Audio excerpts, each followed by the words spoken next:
Mundo desde el aire.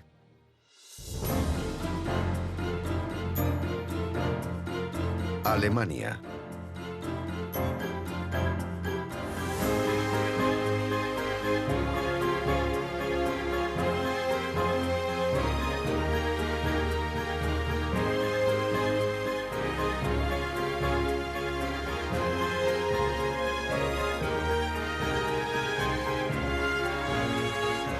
De Munedam al Palacio de Schwetzingen.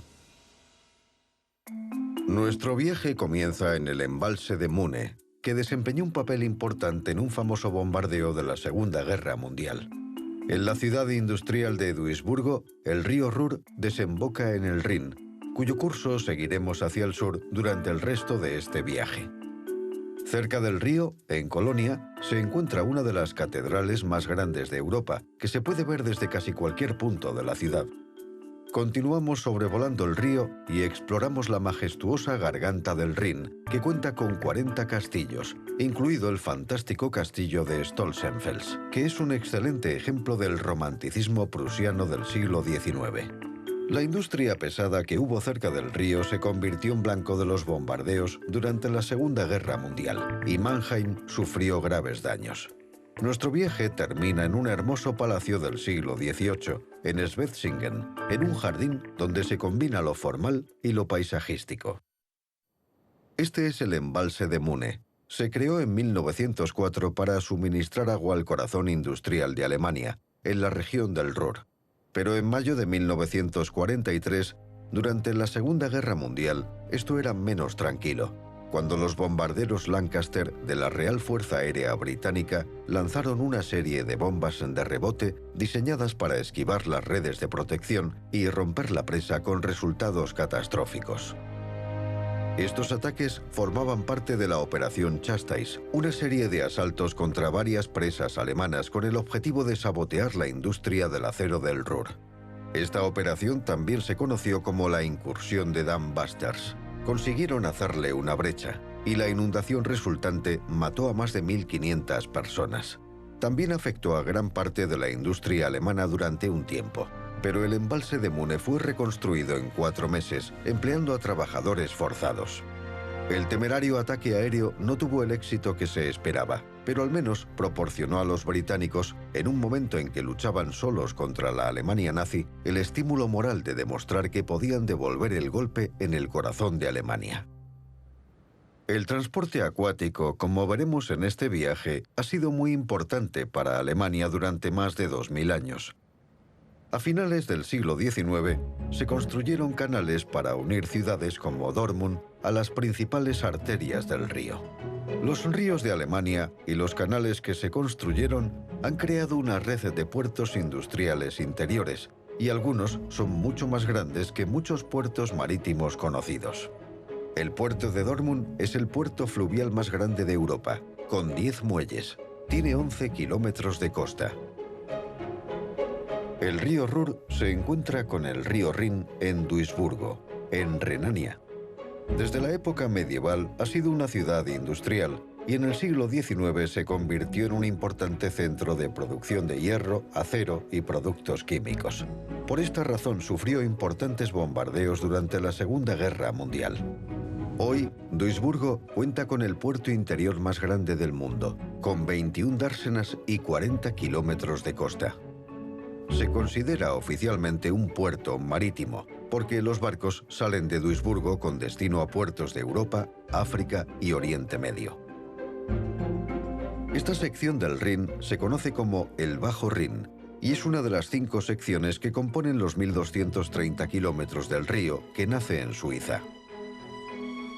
El río actúa como frontera entre Austria, Alemania, Francia y los Países Bajos, donde desemboca en el Mar del Norte. El Rin es la ruta fluvial más importante de Europa y acoge alrededor de 2/3 del transporte por vías navegables interiores de Europa.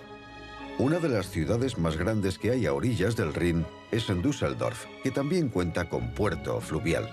Y uno de los elementos dominantes de la ciudad es la Torre del Rin, una torre de comunicaciones de 240 metros de altura, inaugurada en 1981. A 170 metros tiene un restaurante giratorio y una plataforma de observación que ofrece a los visitantes excelentes vistas de la ciudad y del río. Düsseldorf aparece mencionada por primera vez alrededor de 1200 y el nombre proviene de la confluencia del río Dussel y el Rin. Debido a su ubicación junto al río, a finales del siglo XIX la ciudad creció rápidamente gracias a la industria del hierro y el acero. Este éxito, sin embargo, le trajo el desastre. Durante la Segunda Guerra Mundial, los bombardeos aliados dejaron en ruinas la ciudad, intentando acabar con sus infraestructuras industriales. Hoy Düsseldorf se ha convertido en un centro financiero, publicitario, de la moda y las telecomunicaciones, y es una de las ciudades más ricas de Alemania. Se han restaurado muchos edificios históricos dañados durante la guerra, pero también se han construido edificios impresionantes. Quizá el Neue Zollhof es el ejemplo más llamativo. Este complejo de 3 edificios fue diseñado por el eminente arquitecto estadounidense Gehry, creador del Museo Guggenheim de Bilbao. Siguiendo el curso del Rin, a unos 50 kilómetros, se encuentra la ciudad de Colonia. Aquí está una de las catedrales más grandes de Europa, visible desde casi cualquier punto de la ciudad. Comenzó a construirse en el siglo XIII para albergar los restos de los 3 reyes magos de Oriente. Por ese motivo, esta catedral es uno de los destinos de peregrinación más importantes de Europa. Pero en el siglo XVI, las obras se habían interrumpido debido a la falta de dinero e interés, y la catedral, sin sus altísimas torres, permaneció inacabada hasta principios del siglo XIX, cuando apareció el movimiento romántico alemán. Los trabajos se reiniciaron y la catedral se terminó en solo 38 años, utilizando los planos medievales. Pero en la Segunda Guerra Mundial, las recién acabadas torres fueron un poderoso atractivo para las bombas de los aviones aliados. Milagrosamente, la catedral, aunque con graves daños, permaneció en pie sobre una ciudad que había sido casi arrasada. Tras la guerra se hicieron reparaciones de emergencia para estabilizar la estructura de la catedral. Hoy su mantenimiento es una necesidad constante y un grupo de albañiles, vidrieros, techadores y otros especialistas trabajan cada día en la conservación de esta magnífica catedral. La catedral no estaba terminada a principios del siglo XVIII, pero eso no impidió que el arzobispo de Colonia se mandara hacer una casa de verano al sur de la ciudad, el magnífico Palacio de Augustusburg. Tardaron casi 50 años en acabarlo, en el nuevo estilo rococó de la época, muy ornamentado. El palacio se convertiría en una de las residencias más fastuosas de su tiempo, igual que su jardín formal. Es un excelente ejemplo del arte de la jardinería en el siglo XVIII. Estos jardines barrocos fueron creados a partir de 1728 por Dominique Girard, probablemente discípulo de André Lenotre, el gran maestro jardinero de Versalles.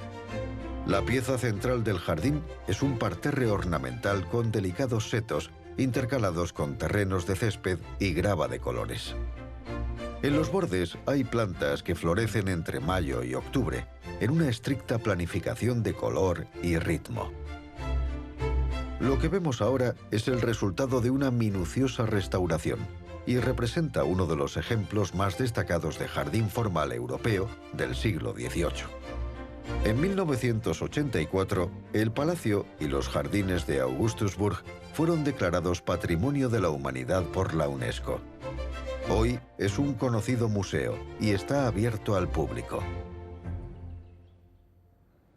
Siguiendo el Rin, encontramos la ciudad de Bonn, uno de los asentamientos más antiguos en suelo alemán, que se remonta a la época romana. También es famosa porque aquí nació y vivió hasta los 21 años Ludwig van Beethoven. Desde el siglo XIII en adelante, Bonn creció sin pausa, siendo estado soberano hasta que las fuerzas francesas ocuparon la ciudad en 1794. Tras la derrota de Napoleón Bonaparte, Bonn se adhirió a Prusia y formó parte de la nueva Alemania unificada a partir de 1871. Tras la Segunda Guerra Mundial, Bonn se convirtió en la capital de la Alemania occidental, pero en 1990, con la reunificación del este y el oeste, la capital regresó a Berlín. Sin embargo, la ciudad todavía conserva muchos edificios gubernamentales, así como varias instituciones de las Naciones Unidas. Continuamos río arriba, hasta Coblenza, donde confluyen el Rin y el Mosela. Esta ciudad histórica ha sido motivo de disputa durante siglos, sobre todo con los franceses. Esta enemistad continuó hasta el final de la Segunda Guerra Mundial. En la confluencia de los dos ríos está lo que se conoce como Esquina Alemana o Deutsches Eck, donde se halla el monumento al emperador Guillermo I, erigido en 1897. Esta plaza representa la negativa alemana a cualquier reclamo francés sobre la zona. Durante la Segunda Guerra Mundial, la artillería estadounidense destruyó el monumento, pero en 1953 se instaló una copia. En el centro de Coblenza hay muchos edificios históricos que atraen a miles de turistas cada año. La ciudad se encuentra al comienzo de la sección del Rin Medio y a la entrada de la Garganta del Rin. Esta sección tiene 65 kilómetros y fue declarada Patrimonio de la Humanidad por la UNESCO en 2002, gracias a su combinación única de lugares geológicos e históricos. Una de las mejores formas de conocer la Garganta es en uno de los cruceros que surcan el río. Para muchos pasajeros, lo más destacado son los numerosos castillos construidos entre la época medieval y el período romántico alemán, en el siglo XIX. Volando río arriba, podremos explorar algunos de los más interesantes. Enclavado entre los árboles, en una empinada orilla sobre el río, se encuentra el castillo de Stolzenfels. Fue construido para el príncipe heredero de Prusia a partir de las ruinas de un fuerte del siglo XIII. El castillo, con sus jardines, es uno de los ejemplos más destacados del romanticismo del Rin prusiano. El príncipe encargó al conocido arquitecto prusiano Karl Friedrich Schinkel la reconstrucción, que comenzó en 1836. La inauguración oficial se celebró en 1842 con un gran baile de disfraces, y desde ese momento el castillo de Stolzenfels permanece abierto al público y se considera la encarnación de lo que se conoce como el romanticismo del Rin. Hoy, este hermoso castillo todavía está abierto al público y vale la pena recorrer el serpenteante camino que sube desde el río.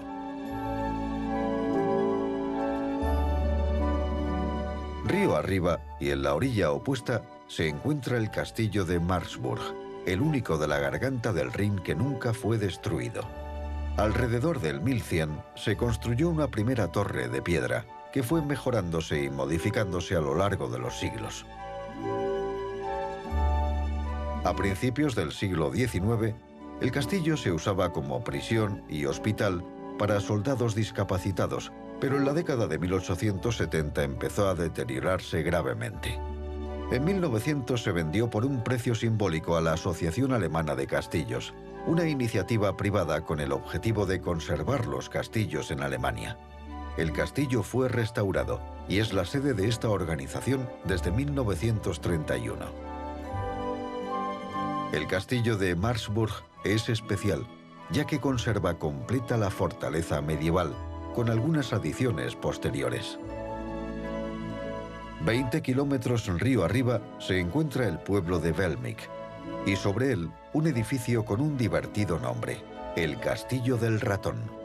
Fue construido para el arzobispo de Trier durante el siglo XIV, que había heredado los derechos de peaje del Rin. Parece que el nombre se debe a que el dueño de un castillo rival se burlaba de este castillo diciendo que era como un ratón, y como el suyo era un gato mucho más grande, se lo comería. A mediados del siglo XIII, los condes de Katzenelbogen comenzaron la construcción del castillo de Rheinsfels, que se convertiría en la fortaleza más poderosa de la región del Rin Medio. 200 años después, los duques de Hesse se quedaron con el castillo y lo convirtieron en una impresionante fortaleza renacentista, Con su fortificación circundante, era una de las fortalezas más grandes de Alemania y de la garganta del Rin. A finales del siglo XVII, el castillo de Rheinfels era la única fortaleza de la orilla izquierda del Rin que podía defenderse de los ataques de las tropas francesas. Pero la función militar del castillo llegó a su fin en 1794, cuando fue entregado sin resistencia al ejército de Napoleón, que dinamitó gran parte del edificio.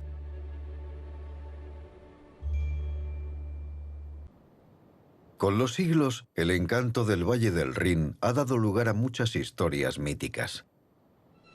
En una, de 1801, se habla de una roca llamada Loreley. El nombre, que viene del alemán antiguo, significa murmullos, debido al ruido que hace la corriente del río alrededor de la roca.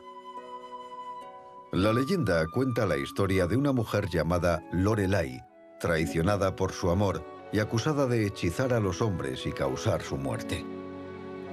La enjuician y el obispo la manda encerrar en un convento. En el camino, acompañada por 3 caballeros, llega a la roca. Pide permiso para subir y ve el Rin por última vez. En la roca, pensando que ve a su amado en un bote, se inclina y cae por el borde. Se dice que la roca conserva un eco de su nombre para siempre. El castillo de Schönburg, que comenzó a construirse en el siglo XII, es un lugar donde hospedarse y retroceder en el tiempo. Ahora es un hotel con restaurante. Con la recaudación de las aduanas del Rin, los duques de Schönburg obtuvieron los ingresos suficientes para construir el castillo y gobernar la zona. Es uno de los pocos castillos medievales donde a la muerte del duque todos los hijos heredaron el castillo, no solo el mayor como era costumbre en la época. En el siglo XIV, en el castillo llegaron a vivir hasta 24 familias. Después de un incendio a finales del siglo XVII, el castillo quedó abandonado 200 años, hasta que un estadounidense de ascendencia alemana, el señor Rhinelander, compró el castillo a finales del siglo XIX e invirtió una pequeña fortuna en su restauración. El ayuntamiento de Oberwesel le compró el castillo al hijo del señor Rhinelander en 1950 y luego se lo arrendó a una familia que abrió allí un hotel con restaurante. A pocos kilómetros río arriba, en la pequeña isla de Pfalz, se encuentra el castillo de Pfalz-Grafstein, construido con el único propósito de generar ingresos con los barcos que viajaban por el río. Y aunque hay muchos castillos de peaje en el Rin, su ubicación en mitad del río lo hace muy especial. Los barcos que pasaban no podían ignorarlo. Solo podían usar el canal este del río, ya que el otro estaba lleno de rocas peligrosas. Una cadena entre la orilla y el castillo obligaba a los barcos a parar, y los comerciantes que no estuvieran dispuestos a pagar se quedaban en las mazmorras hasta que alguien entregara un rescate. Este torreón pentagonal se erigió en el siglo XIV junto con un muro defensivo hexagonal. En las torres de las esquinas de los siglos XVII y XVIII se añadieron los bastiones y las características torres barrocas. El castillo, en su conjunto, parece un gran buque de guerra anclado en el Rin. Los peajes se abolieron en 1867 y el castillo fue entregado al Estado, que lo abrió al público. En la orilla oeste del Rin, a 150 metros sobre el río, se halla el castillo de Stahleck, que debe ser uno de los albergues juveniles más impresionantes del mundo. El castillo original lo volaron los franceses en 1689 y se convirtió en una ruina romántica durante 200 años. En la década de 1920 se tomó la decisión de reconstruirlo y convertirlo en un albergue juvenil. Actualmente, el castillo cuenta con 168 camas y, como es lógico, casi siempre está ocupado. En otra pequeña isla hay un torreón construido en 1855 como una especie de castillo-faro. También se llama la Torre del Ratón. El nombre proviene de la historia de un arzobispo del siglo X que tenía un castillo en la isla. Se dice que quemó vivos a varios campesinos hambrientos, y mientras comentaba: «Escuchad cómo chillan los ratones». Regresó al castillo y fue asediado por un ejército de ratones. Un poema local cuenta lo que pasó después. Se afilaron los dientes contra las piedras y fueron a por los huesos del obispo. Le royeron la carne de cada miembro, porque fueron enviados para castigarlo. El castillo marca el final de la garganta del Rin y el comienzo del Alto Rin. Cerca hay un teleférico que lleva a los visitantes a nuestra próxima ubicación. Las cabinas suben lentamente una colina de viñedos y ofrecen una vista panorámica del Rin que fluye por debajo. El teleférico termina en el monumento a Niederwald, que conmemora la fundación del Imperio Alemán tras la Guerra Franco-Prusiana.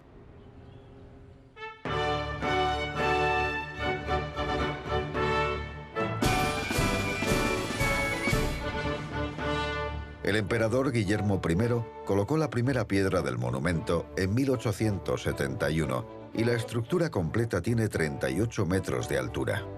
El monumento representa la unión de todos los alemanes.